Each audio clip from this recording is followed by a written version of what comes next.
The power of these operators really arises when you start to put them together into longer, more complex chains. So we've discussed 4 different elements: knowledge of whether or not grapes are on our list, whether or not they're on sale at the store, whether or not they're rotten, and whether or not the store has them in stock. They could have a sale going on grapes, and as a result they've sold out of grapes, so they're no longer in stock.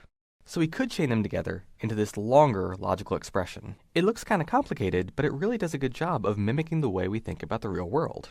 You go to the store and you see if grapes are either on your list or if they're on sale for a discount. If either of those things are true, then that whole part of the statement is true. And now we can move on to the other 2 parts. If they're not in stock, then it really doesn't matter if they're on our list or on sale. We can't buy them. Or even if they are in stock, then it still doesn't matter if they're rotten. Because if it's true that they're rotten, then it's false that they're not rotten. And if this portion of the statement is false, then it renders the entire statement false because of the AND operator. These AND operators mean that this entire statement is only true if the first part is true, the second part is true, and the third part is true. If they're neither on our list nor on sale, then the first part is false, and it doesn't matter what the rest says. It's only if they're either on our list or on sale, or both, and they're in stock, and they're not rotten, that we actually buy grapes. Now notice real quick that I've put parentheses around this first portion of the statement. That's partially to make it easier to read. It's clearer that we only care about on list and on sale together, and the result of them applies to the rest of the statement. It can also have a practical implication though.